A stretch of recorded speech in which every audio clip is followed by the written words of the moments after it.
Hello, everyone, and welcome to our discussion of Chapter 9 in our Family Communication semester. This is a particularly fascinating chapter for me because it really touches on what happens in the family as far as the really tough conversations that we all would definitely like to avoid having, but yet have no choice to have.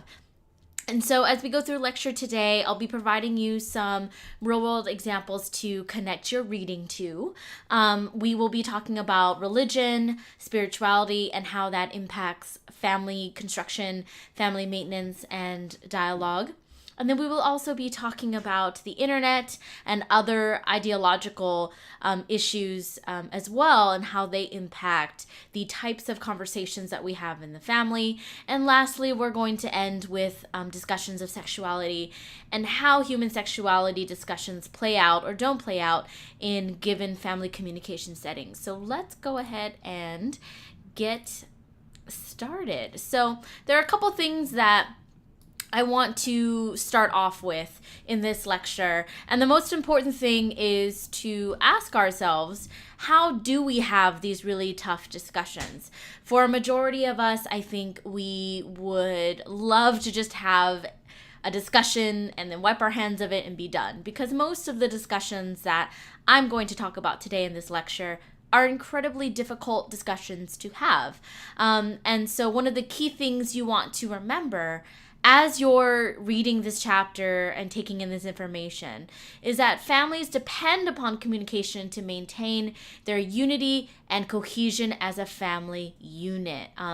That's why I have it here on my slide. And I also have it there as a reminder because that's really the core of what we've been learning all semester.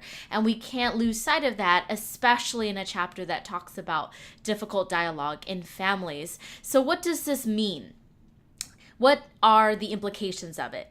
The first thing we have to remember then is that because families depend on communication to maintain their unity and cohesion as a family unit, the way that they manage challenging situations can have lasting consequences.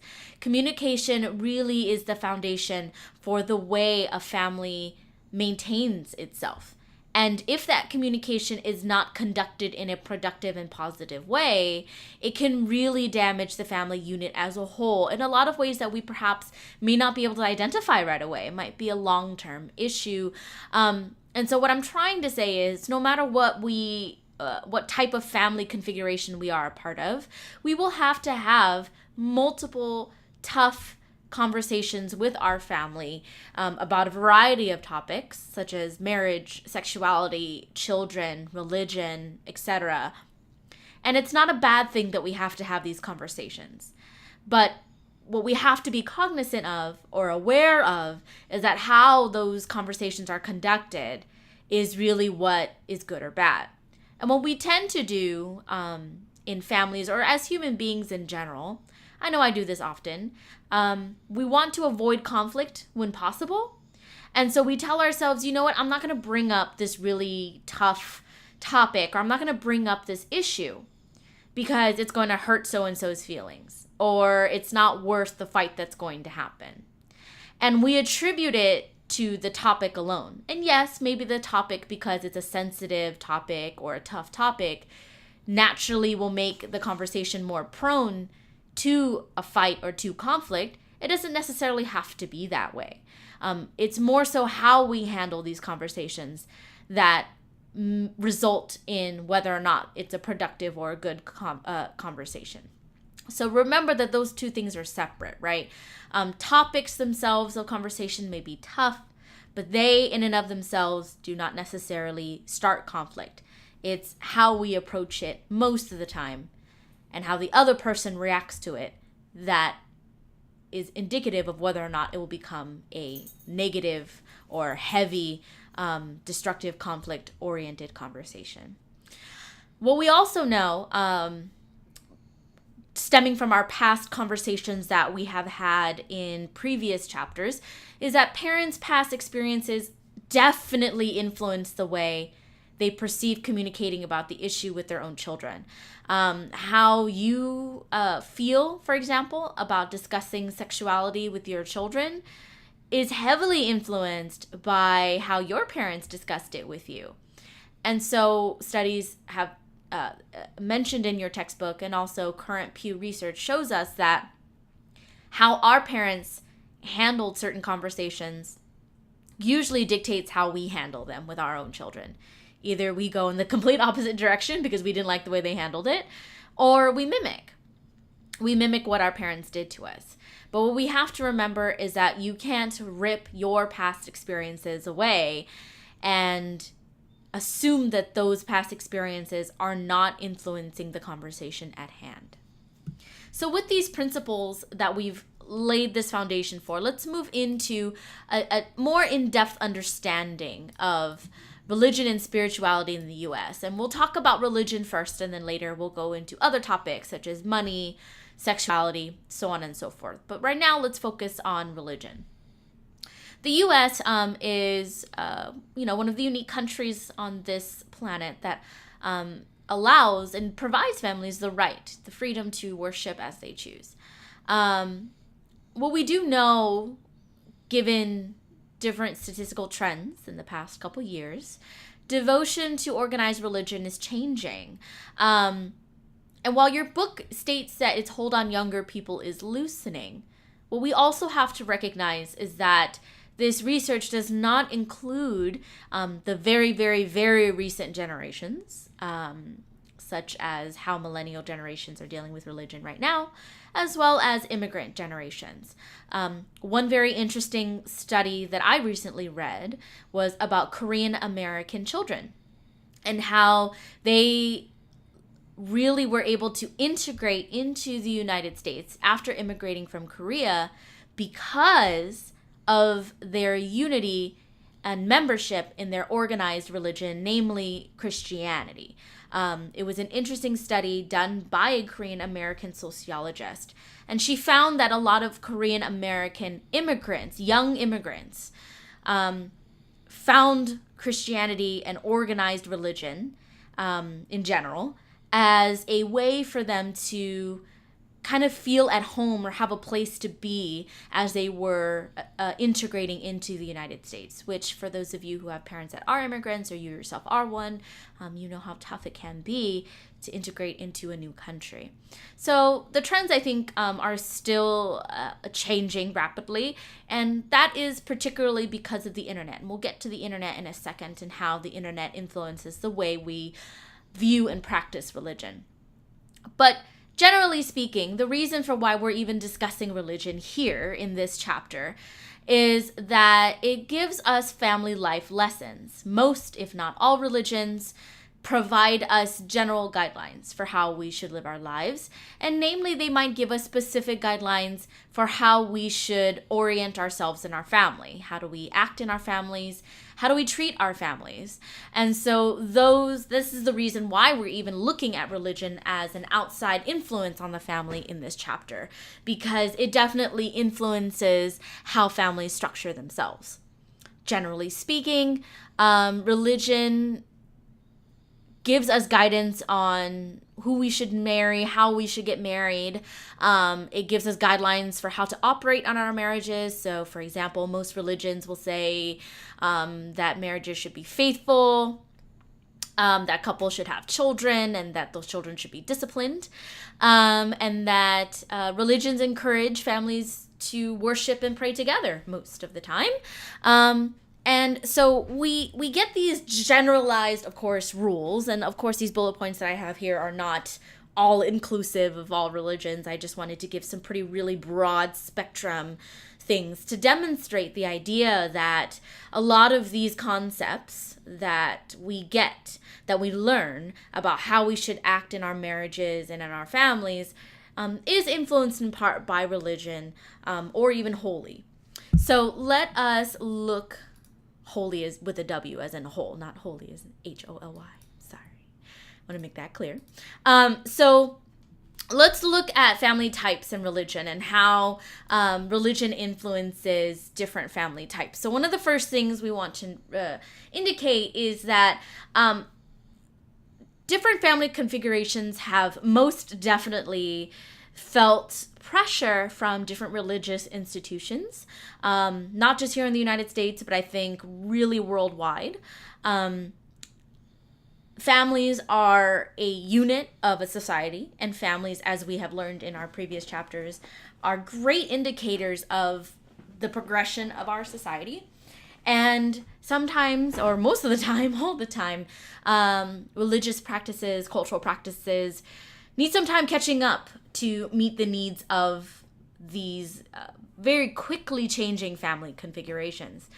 One recent type of family configuration that has really come to light is gay and lesbian family configurations.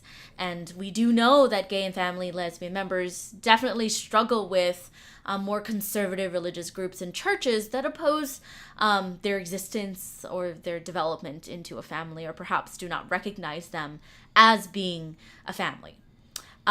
We also find other structures such as cohabitating couples, right? So couples that are not married but do live together.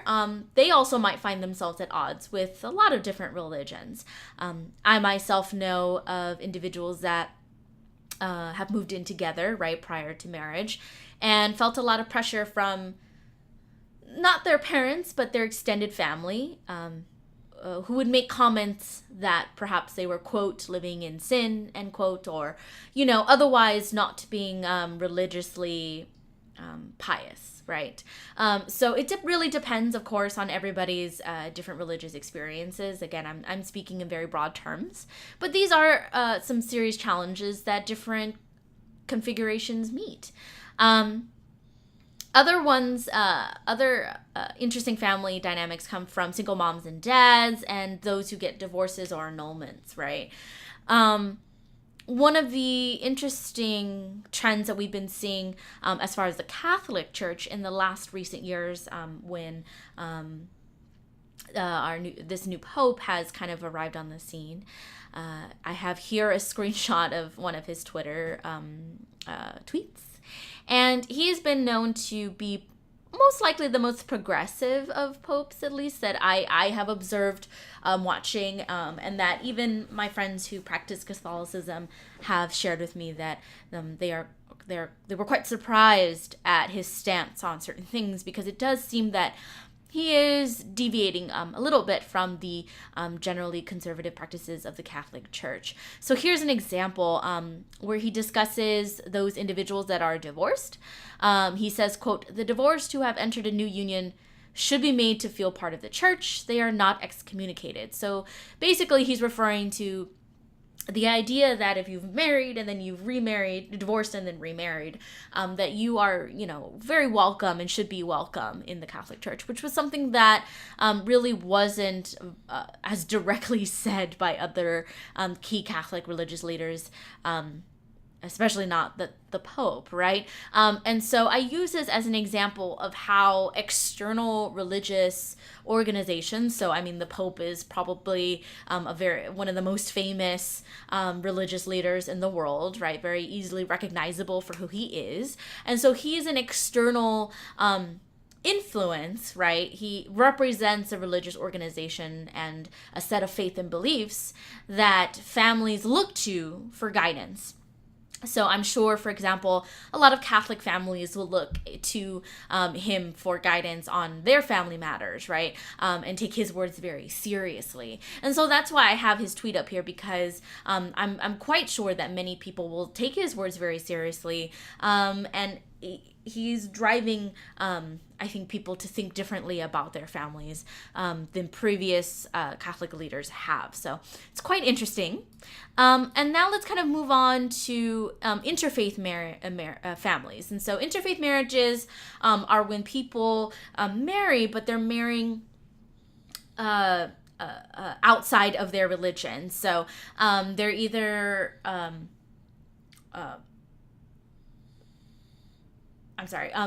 my microphone cut out for a little bit.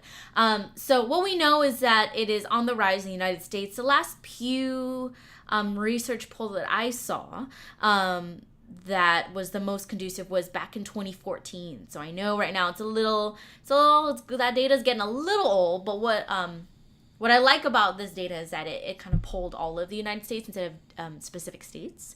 And we do see that from previous years, so the 1990s and onwards now into the 2000s, that interfaith marriages are becoming more and more prevalent in people that are more recently wed. So we won't see that in families that have been long established, but it's more common to see it in upcoming and recently married people. Excuse me.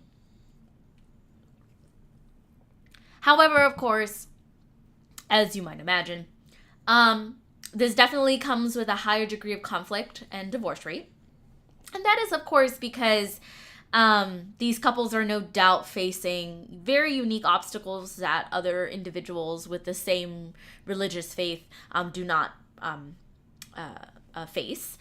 They most likely are getting pressure from their families, their extended families, their communities. There's typically a lot of conflict over how the children will be raised, what religious practices they will adhere to, and which ones they will not.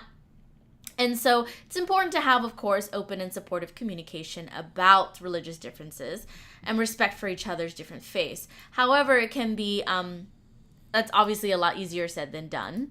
And so I have this video here as an example of interfaith marriage. And so if you want to take a look at it, you totally can. It features different couples and how they have struggled in their marriages and the different strategies that they have used. But what I really like about it is that they identify the key obstacles that they have faced. I cannot marry somebody outside of my faith, and what does that mean for me as a Muslim? What does that mean for the community and how they perceive me? Her husband Pim, a Christian, did not convert. We believe in one God. We have a similar book in the form of the Old Testament. In terms of our values, it seems that there is very, very strong parallels.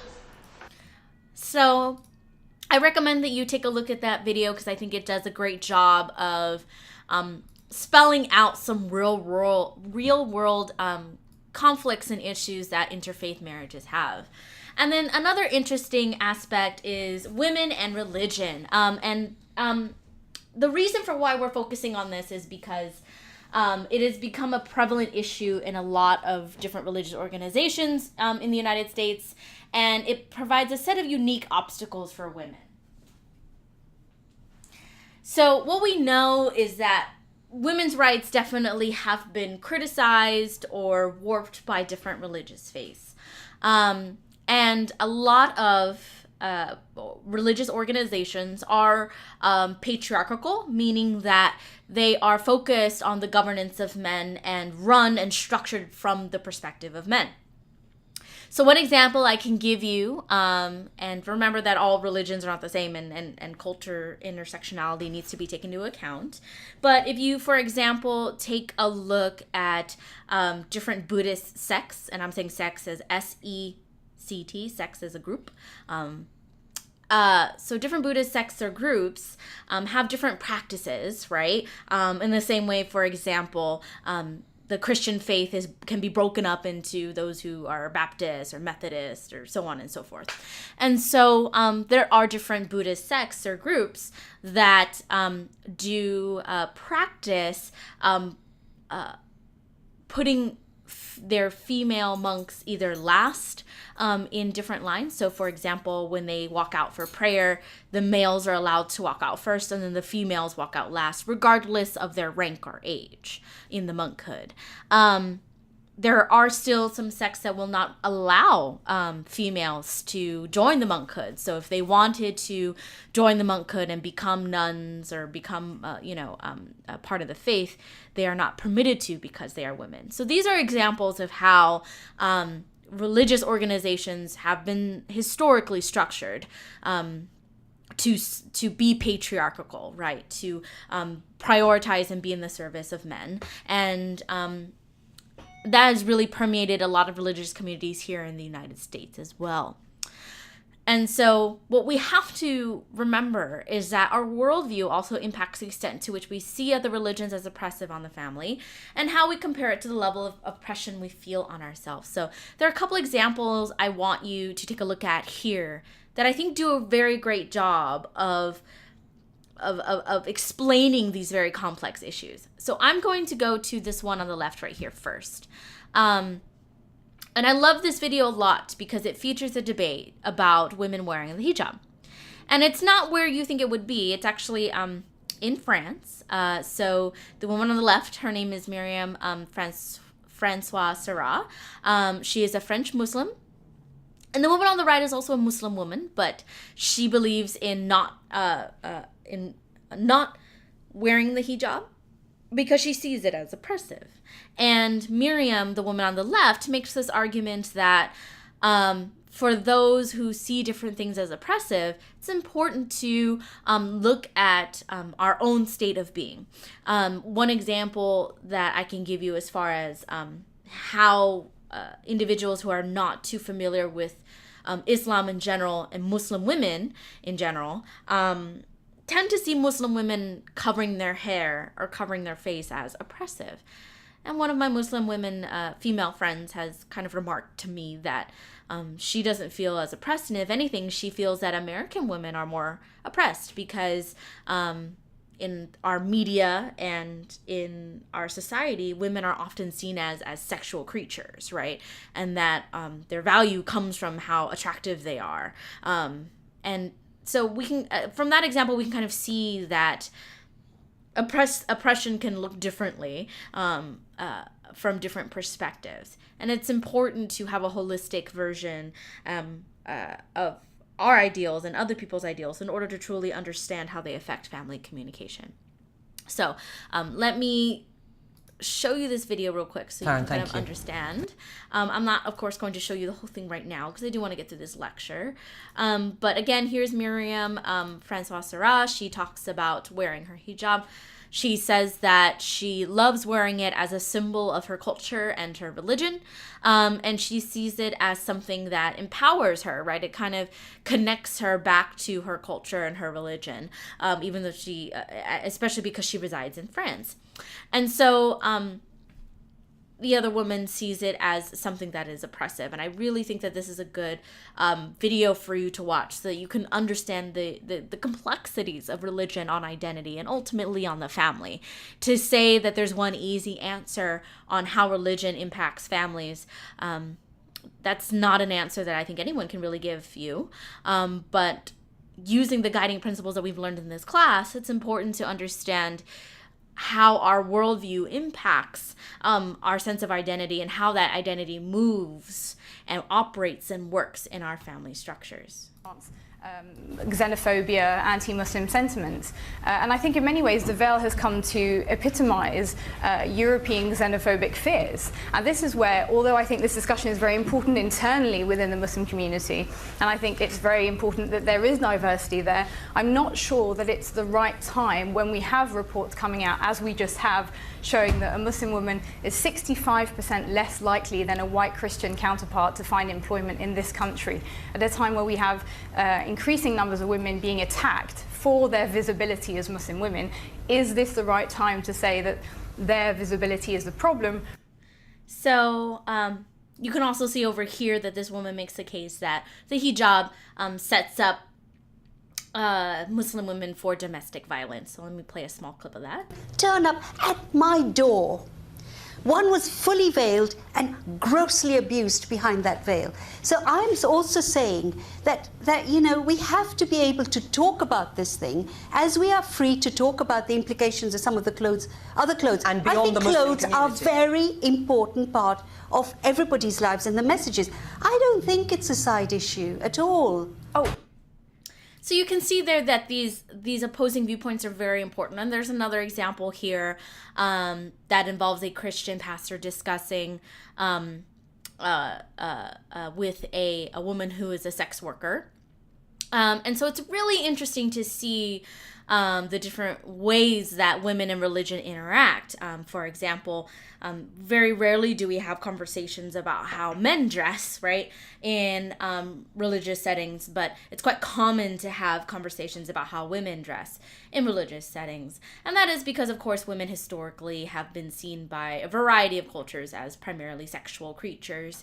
And so that debate has ebbed and flowed over many, many years as religious organizations have changed and adapted, and families have changed and adapted over historical over history. but these issues are still quite prevalent in our society, and especially really highlighted in interfaith marriages. And so I know these ideas are complex, but I do want to move on to religion families and the internet. And again, of course, if our previous discussion on religion, family, religion and women in the family aren't clear to you, you know where to find me. We can always discuss issues more, but I hope those 2 videos kind of shed some light on the very complex nature of these conversations that need to be had. And I think it's important that we have real world examples of these issues so that you can see what you're learning in our classes more than just words on a page. So now let's talk about religion, families, and the internet. Again, outside social forces always influence the family. And the internet, with its ability to both divide people and bring them together, has become an incredible tool for bringing faith into the home. So before religion, most of the time, people would not really engage with their faith very actively unless they were physically going to church or physically going to another space or place like a mosque, a church, a temple, what have you, where they would engage in religious organizational activities. And now the internet has really brought faith into the home. You can, of course, find plenty of different religious organizations now have a presence online. I have no doubt that religious organizations like the Vatican or other similar organizations have presence online. I mean, I just showed you the Pope tweeting, right? So what this tells us is that it really has impacted how the family practices their faith and their religion, if they do, because when you have access to the internet, it is very much more likely that you will you have this ability to seek out information on your faith that perhaps you did not have before, in a world where we did not have such easy access to information. And again, the organizational issues that come along with it, right? And I'm sure there are chat rooms, there are support groups, there are other people out there online. So it's not simply, oh, I would like to learn more about Islam and I'm going to go Google it. It's that you can actually find support groups now and talk to real people. And that's what the internet can do for us. And that's really how it's bringing faith into the home at a higher speed and level that we have not seen before the internet. And lastly, let's kind of touch on some other topics besides religion. Although this topic tends to be, of course, heavily tied to religion, we're going to kind of talk about sexuality on its own a little bit, so we can get a bit of an understanding of how it impacts parents and children and their relationship. And so, of course, none of us, I'm sure, had a fun time having our birds and the bees discussion when we were younger, and some of us did not have it at all. My significant other, for example, does not recall having any form of actual discussion or conversation about his sexuality when he was a teenager. And I had a little bit of a conversation with my own parents. So what I'm trying to say is that everybody's experiences quite varies in this area, depending on your religious affiliation, the comfort level of your parents, and your cultural upbringing, right? And so that's where all of these different factors that I have on this slide come up. Really what we're looking at is if a child and a parent are going to have effective communication about sex and sexuality, it's about how receptive and ready the child is. Again, the parent's background and their own family of origin. What is the emotional atmosphere at home? Do you have a home where you have a very free and open communication climate, or do you have one somewhere in the middle between that free and open and closed off? It also has to bring into question sexual scripts. So sexual scripts are a person's past or present sexual motivations, behaviors, and experiences. So, for example, studies have found that if a set of parents have only had one or two sexual partners in their lives, They tend to be more comfortable opening up about their sexual scripts and having conversations about sex and sexuality with their children than parents that have had more than that. I'm not quite sure why that is, but that was just an interesting statistic that I wanted to share with you, and how sexual scripts impact the way, may or may not impact the way that we approach conversations about sexuality. And this can be tough, of course. You don't really want to talk to your children about this, and I'm sure as a child you didn't really want to hear your parents talk about sexuality and intimacy with you.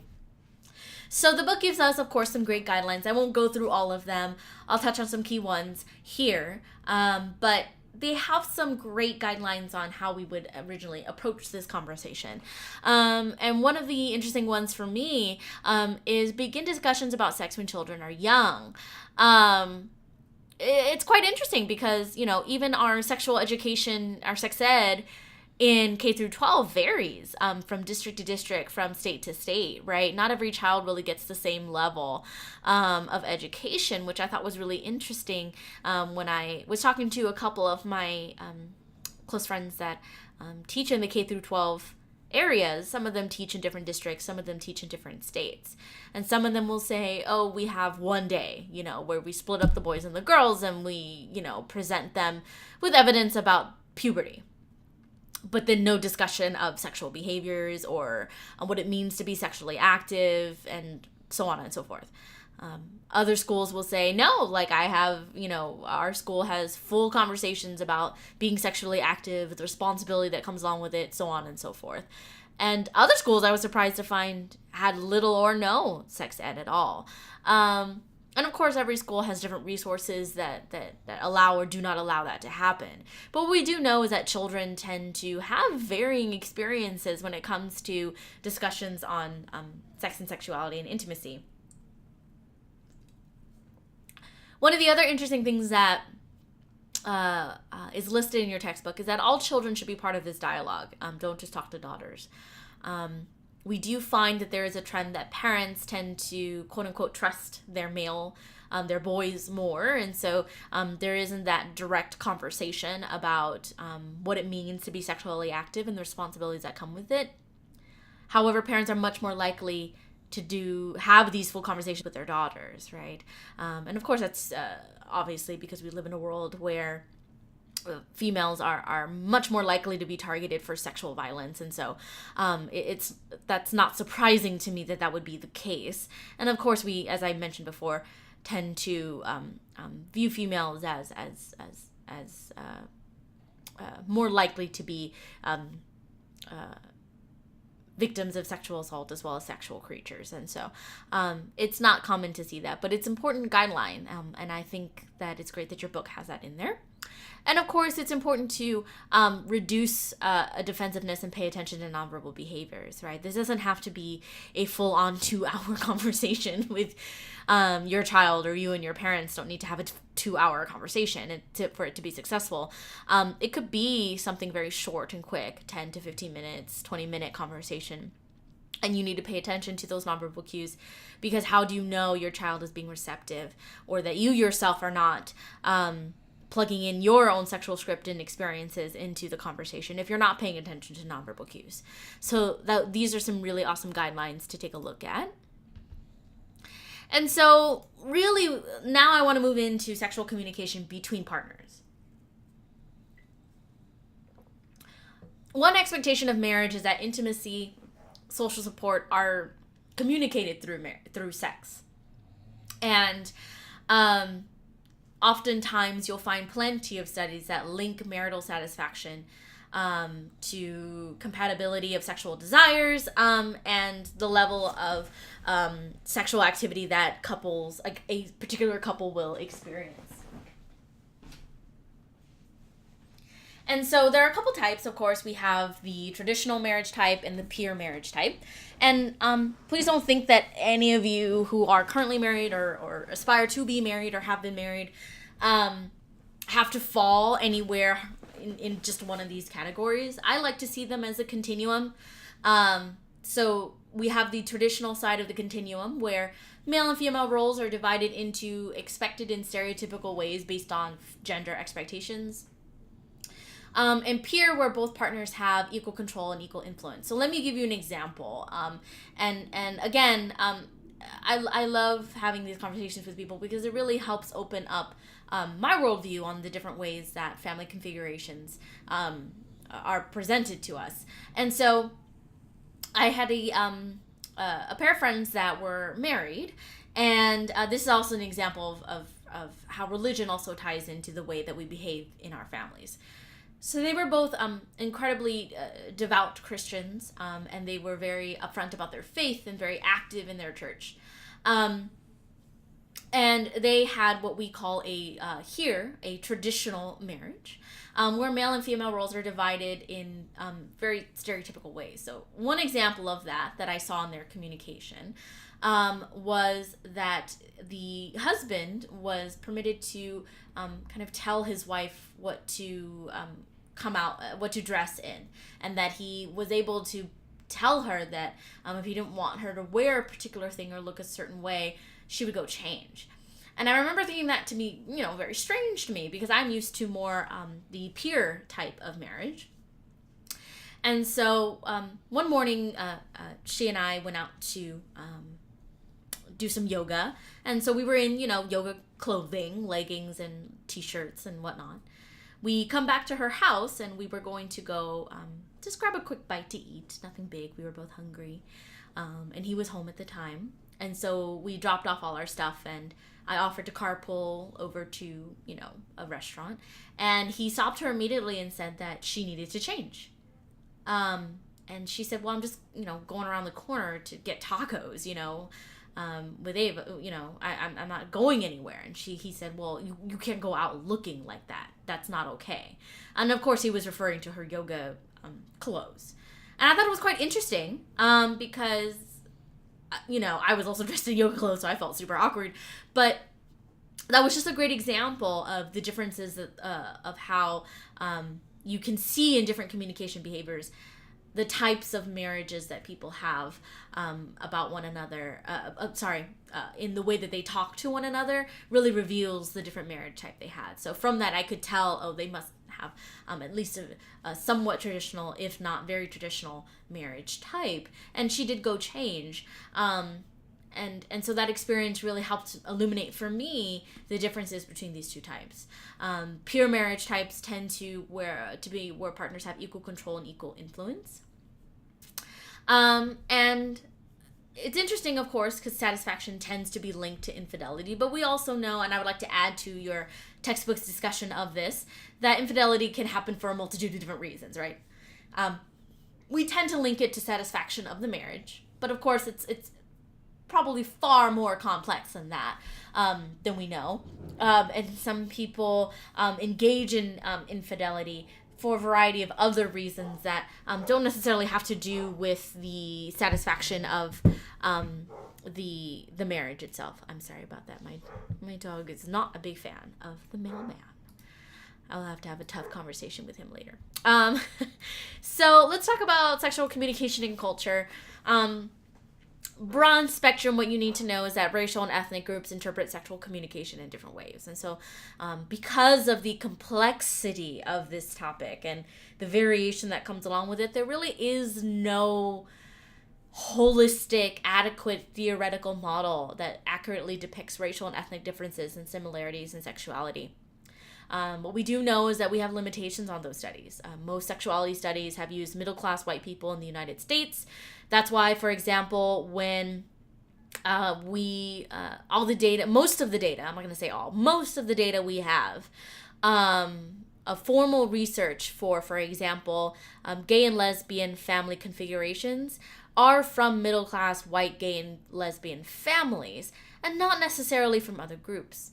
And because we know that socioeconomic, racial, and cultural factors always influence families, we need to be able to do more studies in the future, and of course we'll get to this in chapter 10, about widening our perspective as family scholars, because, and I love that your book does this, it calls it out. It admits that we do not have research that includes the first-person thoughts and perspectives from other groups and classes. One example I can give you is that one of my students in the past, he was a gay man. He was also very deeply rooted into Mexican culture as someone, he did not immigrate from Mexico himself, but his parents did, and he grew up with a strong sense of Mexican identity. But also being a gay man was incredibly tough for him because of the intersections between his religion. He was, his family was Catholic, his Mexican culture, and his personal identity. So he would share with me all the time that his father and him, once he came out as gay, were not as close, because his father would remark on how, he wasn't machismo, and that, which is this sense of being masculine, right? In different, in Mexican culture, right? It's this idea of being a very masculine looking, meaning you dress a certain way, you act a certain way, you're macho. And so, of course, he did not portray those behaviors. And so he and his father drifted apart very quickly after he came out as gay. And his father was not present at his wedding to his current husband. And so, it's quite difficult. And so, of course, his situation is vastly different from the situation of someone who might be middle class and white, who doesn't have to deal with a cultural concept called machismo, for example. So we have to really think of other perspectives on this, not just for the sake of, yay, diversity, but for the actual real sake of the accuracy of our research and understanding of family communication.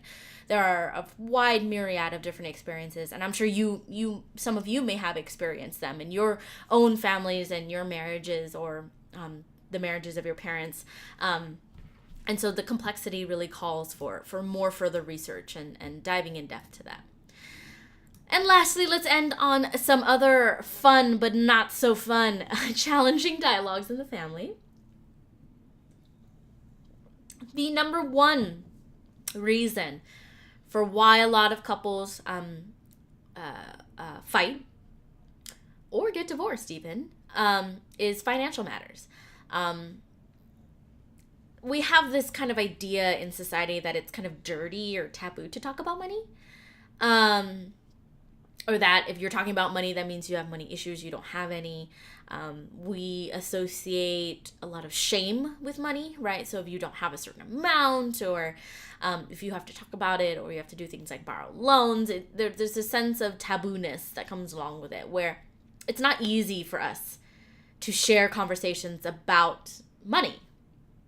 And so not only between spouses, but this is also conversations that need to happen between parents and children to prepare children to become financially and fiscally responsible.